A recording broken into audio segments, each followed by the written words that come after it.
तमेव लोकशङ्करं नमामि शङ्करं गुरुं नमामि शङ्करं गुरुं नमामि शङ्करं गुरुं।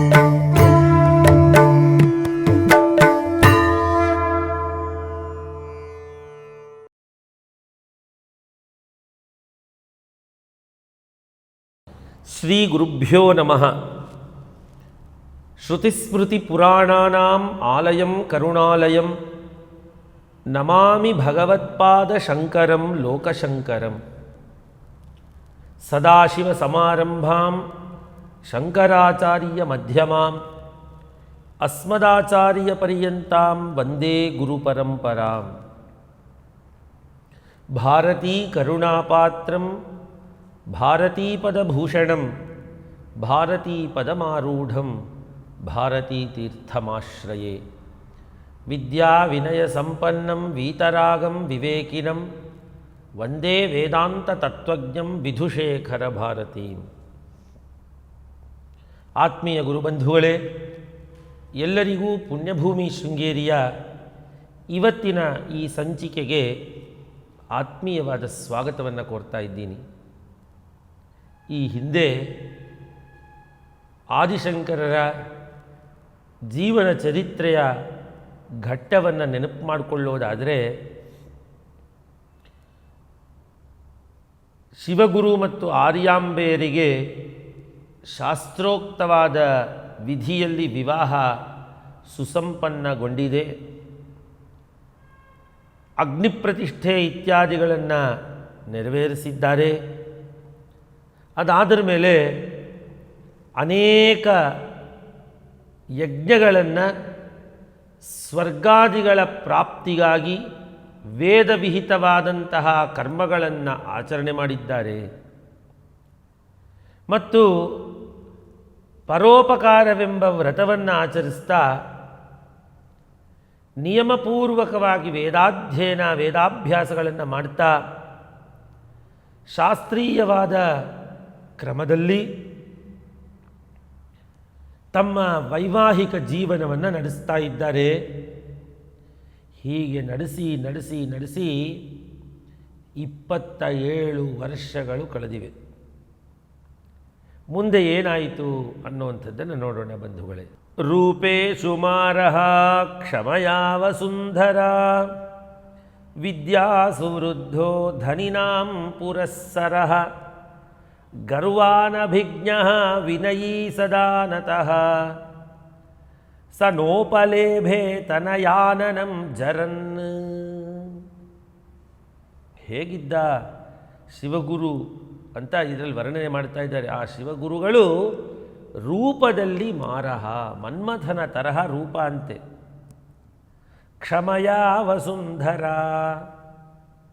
ಇನ್ನೊಬ್ಬರನ್ನು ಕ್ಷಮಿಸುವಂತಹದ್ದರಲ್ಲಿ ಭೂಮಿಯಷ್ಟು ತಾಳ್ಮೆಯನ್ನು ಹೊಂದಿದ್ದವರು. ವಿದ್ಯಾಸು ವೃದ್ಧ, ವಿದ್ಯೆಯಲ್ಲಿ ಜ್ಞಾನವೃದ್ಧರಾಗಿದ್ದರು. ಧನಿನಾಂ ಪುರಸ್ಸರಃ, ದುಡ್ಡಿನಲ್ಲಿ ಹೆಚ್ಚು ಶ್ರೀಮಂತಿಕೆಯನ್ನು ಹೊಂದಿದವರಾಗಿದ್ದರು. ಗರ್ವಾನಭಿಜ್ಞ, ಗರ್ವ ಅನ್ನೋದೇ ಅವ್ರಿಗೆ ಗೊತ್ತಿಲ್ಲ. ವಿನಯೀ, ತುಂಬ ವಿನಯಶಾಲಿಗಳು. ಸದಾನತಃ, ತಗ್ಗಿ ಬಗ್ಗಿ ನಡೆಯುವಂತಹವರು. ಎಲ್ಲ ಇದೆ, ಕೈ ತುಂಬ ಧನವಿದೆ, ತಲೆ ತುಂಬ ಬುದ್ಧಿ ಇದೆ, ಬಾಯಿ ತುಂಬ ಮಾತಿದೆ, ಶರೀರಕ್ಕೆ ಬೇಕಾಗಿರುವಂಥ ಎಲ್ಲ ದೇಹದ ಸೌಖ್ಯವಿದೆ, ಮನಸ್ಸಿನಲ್ಲಿ ಸದ್ಭಾವನೆ ಇದೆ, ವಿನಯಾದಿ ಗುಣಗಳು ಇವೆ. ಎಲ್ಲ ಇದ್ದರೂ ಕೂಡ ಒಂದೇ ಒಂದು ಕೊರತೆ. ನನೋಪಲೇಭೆ ತನಯಾನನಂ ಜರನ್. ತನಯ ಆನನ, ಮಗನ ಮುಖವನ್ನು ನೋಡುವಂತಹ ಒಂದು ಸಂದರ್ಭ ಅವರಿಗೆ ಒದಗಲಿಲ್ಲ. ವಯಸ್ಸಾಗ್ತಾ ಹೋಯಿತು, ಪುತ್ರ ದರ್ಶನ, ಪುತ್ರನ ಮುಖದ ದರ್ಶನ ಅವ್ರಿಗಾಗಲಿಲ್ಲ. ಗಾವೋ ಹಿರಣ್ಯಂ ಬಹುಸಸ್ಯ ಮಾಲಿನಿ ವಸುಂಧರಾ ಚಿತ್ರಪದಂ ನಿಕೇತನಂ ಸಂಭಾವನಾ ಬಂಧುಜನೈಶ್ಚ ಸಂಗಮಃ ನ ಪುತ್ರಹೀನಂ ಬಹವೋಪ್ಯಮೂಮುಹನ್. ಹೇಗೆ ಅವ್ರಿಗೇನೆಲ್ಲ ಇತ್ತು? ಹಸುಗಳ ಸಂಪತ್ತು ಹೆಚ್ಚಿಗಿತ್ತು. ಗಾವಹ ಅಂದರೆ ಹಸುಗಳು, ಅದೇ ಧನ. ಹಿಂದಿನ ಕಾಲದಲ್ಲಿ ಜನರು ಅವ್ರ ಹತ್ರ ಎಷ್ಟು ನಗದಿದೆ ಅಂತ ನೋಡಿ ಅವರಿಷ್ಟು ಶ್ರೀಮಂತರು ಅಂತ ಪರಿಗಣಿಸ್ತಾ ಇರಲಿಲ್ಲ. ಎಷ್ಟು ಹಸುಗಳು ಇಟ್ಕೊಂಡಿದ್ದಾರೆ, ಆ ಗೋಧನಗಳು ಎಷ್ಟಿವೆ ಅದನ್ನು ನೋಡಿ ಇವರಿಷ್ಟು ಶ್ರೀಮಂತರು ಅಂತ ಭಾವಿಸ್ತಾ ಇದ್ದರಂತೆ. ಹೀಗೆ ಹೆಚ್ಚು ಗೋ ಸಂಪತ್ತು, ಬೇಕಾದಷ್ಟು ಬೆಳೆಯುವಂತಹ ಹೊಲಗಳು, ಹೊಲದಲ್ಲಿ ಬೆಳೆ ಬೇಕಾದಷ್ಟು, ಭವ್ಯವಾದ ನಿಕೇತನ ಮನೆ, 4 ಜನರ ಮಧ್ಯದಲ್ಲಿ ಗೌರವ, ಸಮಾಜದಲ್ಲಿ ಗೌರವ, ಬಂಧು ಜನರೊಡನೆ ಸಹವಾಸ, ಎಲ್ಲ ಬಂಧು ಜನರು ಇವರನ್ನು ಒಟ್ಟಿ ಹಾಗೆ ಜೊತೆಗೇ ಇದ್ದಾರೆ. ಇದೆಲ್ಲ ಇದ್ದರೂ ಪುತ್ರಹೀನರಾದಂತಹ ಶಿವಗುರುಗಳಿಗೆ ಏನಾಯಿತು? ಇದ್ಯಾವುದು ನೆಮ್ಮದಿ ಸುಖ ಪ್ರೀತಿಯನ್ನು ತಂದುಕೊಳ್ಳಲಿಲ್ಲ. ಯಾಕೆ? ಮಕ್ಕಳಿಲ್ವಲ್ಲ. ಮಕ್ಕಳು ಅನ್ನುವಂತಹವರು ತಂದೆ ತಾಯಂದರಿಗೆ ಸಂಪತ್ತಿಗಿಂತಲೂ ಹೆಚ್ಚು. ಅದರಲ್ಲಿಯೂ ವಿಶೇಷವಾಗಿ ಪುನ್ನಾಮ ನರಕಾತ್ ತ್ರಾಯತೆ ಇತಿ ಪುತ್ರ, ನರಕದಿಂದ ಕಾಪಾಡುವಂತಹವನು ಪುತ್ರ. ಇಂಥ ಪುತ್ರನಿಲ್ಲದೆ ಹೋದರೆ ಯಾವ ರೀತಿ ಒಂದು ನಿರ್ಗಂಧ ಕುಸುಮಕ್ಕೆ ದೇವರ ಮುಡಿಯನ್ನು ಏರುವ ಶಕ್ತಿ ಇಲ್ಲವೋ ಆ ರೀತಿ ಆಗಿಬಿಡುತ್ತಲ್ಲ ಅಂತ ಭಾವಿಸಿ ಶಾಸ್ತ್ರವಚನವೂ ಇದೆ. ಹಾಗಾದರೆ ಕೆಲವರಿಗೆ ಮಕ್ಕಳೇ ಇಲ್ವಲ್ಲ, ಅವ್ರಿಗೆ ಸದ್ಗತಿಯೇ ಇಲ್ವಾ ಅಂದರೆ ಈ ಕರ್ಮಾದಿಗಳನ್ನು ಮಾಡಬೇಕಾದರೆ ಇವೆಲ್ಲವೂ ಬೇಕಾಗತ್ತೆ. ಇನ್ನು ಜ್ಞಾನ ಮಾರ್ಗವನ್ನೇ ಇಟ್ಕೊಂಡು ಹೋದರೆ ಅದಕ್ಕೆ ಬೇರೆ ರೀತಿಯಾದಂತಹದ್ದೇ, ಅದೇ ರೂಟ್ ಬೇರೆ, ಇದೇ ರೂಟ್ ಬೇರೆ. ಗೃಹಸ್ಥ ಅಂತಾದ್ರ ಮೇಲೆ ಆತ ಕರ್ಮವನ್ನು ಮಾಡಬೇಕು. ಕರ್ಮವನ್ನು ಮಾಡಬೇಕು ಅಂದರೆ ಆತನಿಗೆ ಮಕ್ಕಳು ಹುಟ್ಟಲೇಬೇಕು. ಇಲ್ಲ ಜ್ಞಾನಪ್ರಾಪ್ತಿಗಾಗಿ ನಾನು ಸನ್ಯಾಸಾದಿ ದೀಕ್ಷೆಗಳನ್ನು ಪಡೀತೀನಿ ಅಂತ ಹೇಳಿದರೆ ಆಗ ನಿನಗೆ ಈ ರೂಲ್ಸ್ ಎಲ್ಲ ಅಪ್ಲೈ ಆಗಲ್ಲ. ಹಾಗಾಗಿ ಯಾವ ವಿರೋಧಾಭಾಸವೂ ಇಲ್ಲ. ನಮಗೆ ಆ ರೀತಿ ಕಾಣುತ್ತಷ್ಟೆ. ಅದೇ ಬೇರೆ, ಇದೇ ಬೇರೆ, ಈ ದಾರಿಯೇ ಬೇರೆ, ಆ ದಾರಿಯೇ ಬೇರೆ. ಇದು ಕರ್ಮ ಮಾರ್ಗ, ಅದು ಜ್ಞಾನ ಮಾರ್ಗ. ಕರ್ಮ ಮಾರ್ಗದಲ್ಲಿ ಈಗ ಚರ್ಚೆ ನಡೀತಾ ಇರುವಂಥದ್ದು. ಆಗ ಹೇಳ್ತಾರೆ ನೋಡಿ, ಅನೇಕ ಹಸುಗಳಿವೆಪ್ಪ, ಬೇಕಾದಷ್ಟು ಹೊಲಗಳಿವೆ, ಚೆನ್ನಾಗಿ ಬೆಳೆನೂ ಬರ್ತಾ ಇದೆ, ಮನೆ ಅದ್ಭುತವಾದ ಮನೆ, ಖರ್ಚು ಮಾಡಿಕೊಳ್ಳೋದಿಕ್ಕೆ ಬೇಕಾದಷ್ಟು ದುಡ್ಡು, ಬಂಧು ಜನರು ಯಾವಾಗಲೂ ನಮ್ಮನೆಯಲ್ಲೇ ನನ್ನ ಜೊತೆಯಲ್ಲೇ ರಕ್ತರಾಗಿರ್ತಾರೆ. ಇದೆಲ್ಲ ಇದ್ದರೂ ನನಗೆ ಸಂತೋಷ ಅನ್ನುವಂಥದ್ದು ಮಾತ್ರ ಇಲ್ಲ. ಯಾಕೆ? ಪುತ್ರನ ಮುಖವನ್ನು ನೋಡೋ ಸುಖವನ್ನು ನಾನು ಅನುಭವಿಸಲಿಲ್ಲ. ಅಸ್ಯಾಮಜಾತ ಮಮ ಸಂತತಿಶ್ಚೇತ್ ಶರದ್ಯವಶ್ಯಂ ಭವಿತೋಪರಿಷ್ಟಾತ್ ತತ್ರಾಪ್ಯಜಾತ ತತ ಉತ್ತರಸ್ಯಾಂ ಏವಂ ಸಕಾಲಂ ಮನಸಾ ನಿನಾಯ. ಇಲ್ಲಿ ನನಗೆ ಶರದೃತುವಿನ ಸಂದರ್ಭದಲ್ಲಿ ದಕ್ಷಿಣಾಯನದಲ್ಲಿ ಮಕ್ಕಳು ಹುಟ್ಟುತ್ತಾರೆ, ಯೋಚನೆ ಮಾಡೋದು ಬೇಡ ಅಂತ ಅಂದ್ಕೊಂಡು ಉತ್ತರಾಯಣದಲ್ಲಿ ಕಾಲ ಕಳೆಯೋದು. ದಕ್ಷಿಣಾಯನದಲ್ಲಿ ಮಕ್ಕಳು ಹುಟ್ಟಲಿಲ್ಲ, ಉತ್ತರಾಯಣ ಬರುತ್ತಲ್ಲ ಆವಾಗತ್ತೆ. ಆಗಲೂ ಇಲ್ಲ, ಮುಂದಿನ ವರ್ಷ ಸಂಕ್ರಾಂತಿಯ ಹೊತ್ತಿಗೆ ಆಗತ್ತೆ. ಆಗಲೂ ಇಲ್ಲ, ಮುಂದೆ ಆಗತ್ತೆ. ಈ ರೀತಿ ಅಸ್ಯಾಮ ಜಾತ ಮಮ ಸಂತತಿಶ್ಚೇತ್. ಈಗ ಹುಟ್ಟಬೇಕಾಗಿತ್ತು. ಶರದ್ಯವಶ್ಯಂ ಭವಿತೋಪರಿಷ್ಟಾತ್. ಅಲ್ಲೂ ಆಗಲಿಲ್ಲ. ತತ್ರಾಪ್ಯಜಾತ ತತ ಉತ್ತರಸ್ಯಾಂ ಏವಂ ಸಕಾಲಂ ಮನಸಾ ನಿನಾಯ. ಮನಸ್ಸಿನಲ್ಲಿ ಈ ರೀತಿಯಾದಂಥ ಭಾವನೆ ಏನು, ಈಗಾಗತ್ತೆ ಮತ್ತೆ ಆಗತ್ತೆ ಅಂತ ಮನಸ್ಸಿನಲ್ಲಿ ಎಣಿಸ್ಕೊಂಡು ಕಾಲವನ್ನು ಕಳೆದು 27 ವರ್ಷಗಳು ಕಳೆದು ಹೋಗಿಬಿಟ್ಟಿದೆ. ಖಿಂದನ್ಮನಾ ಶಿವಗುರು ಕೃತಕಾರ್ಯಶೇಷಃ ಜಾಯಾಮಚಷ್ಟ ಸುಭಗೆ ಕಿಮತಃ ಪರಂ ನೌ ಸಾಂಗಂ ವಯೋರ್ಧಮಗಮತ್ ಕುಲಜೇ ನ ದೃಷ್ಟಂ ಪುತ್ರಾನನಂ ಯದಿಹ ಲೋಕ್ಯಮುದಾಹರಂತಿ.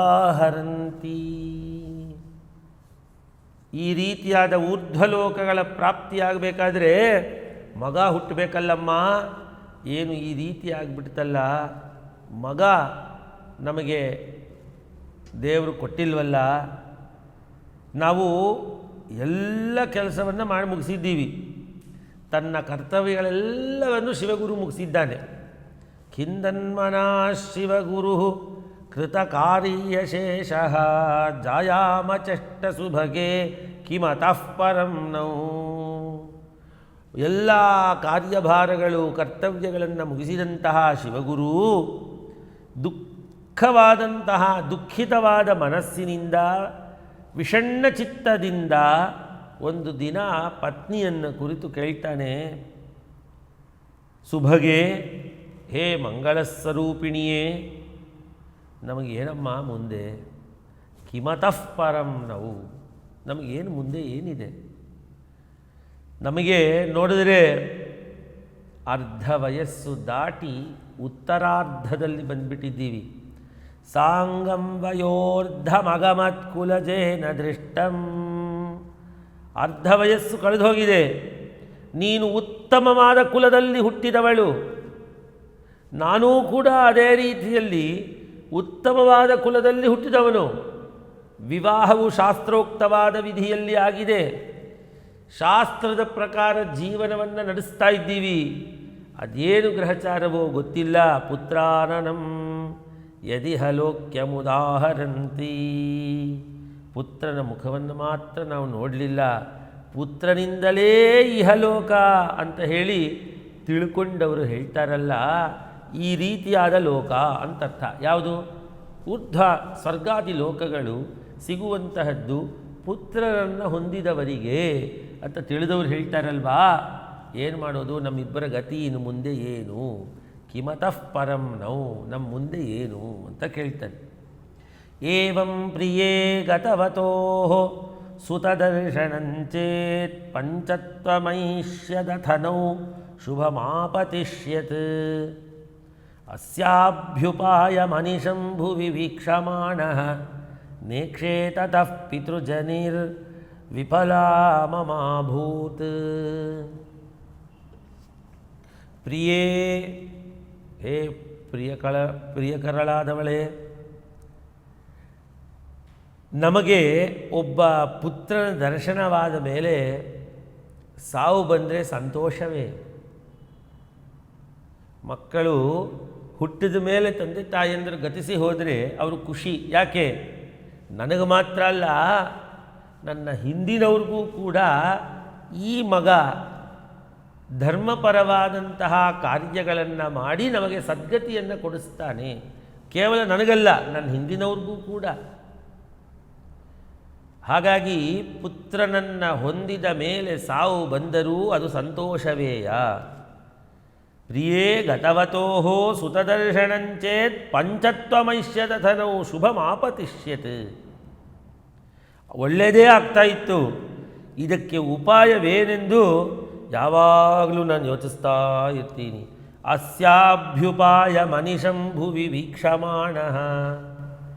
ನಾನು ಕೂತ್ಕೊಂಡು ಪುತ್ರ ಆಗ್ತಾ ಇಲ್ವಲ್ಲ, ಪುತ್ರ ಜನನಕ್ಕಾಗಿ ಏನು ಮಾಡಬೇಕು, ಯಾವ ವ್ರತ ಮಾಡಬೇಕು, ಯಾವ ಹೋಮ ಮಾಡಬೇಕು, ಯಾವ ಜಪ ಮಾಡಬೇಕು, ಯಾವ ರೀತಿ ಇರಬೇಕು, ನಾನು ಎಲ್ಲವನ್ನು ಸರಿಯಾಗಿ ಮಾಡ್ತಾ ಇದ್ದಂಗಿದೆಯಲ್ಲ, ಇನ್ನೇನು ಮಾಡಬೇಕು,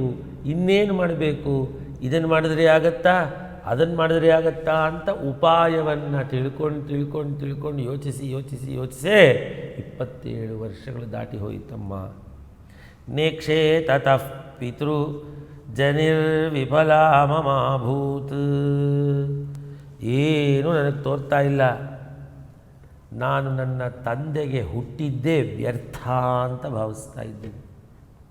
ನಮ್ಮ ವಿದ್ಯಾಧಿರಾಜ ತಂದೆಯವರು ಎಂಥ ಧರ್ಮಿಷ್ಠರು, ಎಂಥ ಒಂದು ಪಂಡಿತರು, ಅವರ ಮಗನಾಗಿ ನಾನು ಹುಟ್ಟಿದ್ದೇ ವ್ಯರ್ಥವಾಯಿತು. ಪಿತೃಜನಿರ್ವಿಫಲಾ ಮಮಾಭೂತ್. ಭದ್ರೇ ಸುತೇನ ರಹಿತೌ ಭುವಿಕೆ ವದಂತಿ. ನೌ ಪುತ್ರ ಪೌತ್ರ ಸರಣಿಕ್ರಮತಃ ಪ್ರಸಿದ್ಧಿ. ಲೋಕೇನ ಪುಷ್ಪಫಲಶೂನ್ಯಮುದಾಹರಂತಿ.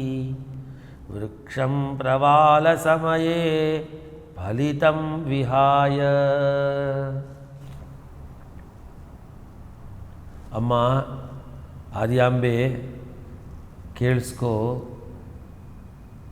ಈ ಜಗತ್ತಿನಲ್ಲಿ ವಿಶೇಷವಾಗಿ ದೊಡ್ಡ ದೊಡ್ಡ ಮರಗಳು ಬೆಳೆಯುತ್ತೆ. ಪ್ರವಾಲ ಸಮಯ ಅಂದರೆ ವಸಂತ ಋತು, ಚಿಗುರು ಹೊಡೆಯುವ ಸಮಯ. ಚಿಗೀತು, ಮರಗಳು ಚಿಗಿದುಕೊಂಡವು, ಅದರಲ್ಲಿ ಪುಷ್ಪಗಳು ಫಲಗಳು ಉತ್ಪತ್ತಿ ಆಗಲಿಲ್ಲ. ಆ ಮರದ ಹತ್ರ ಒಬ್ಬರೂ ಹೋಗಲ್ಲ.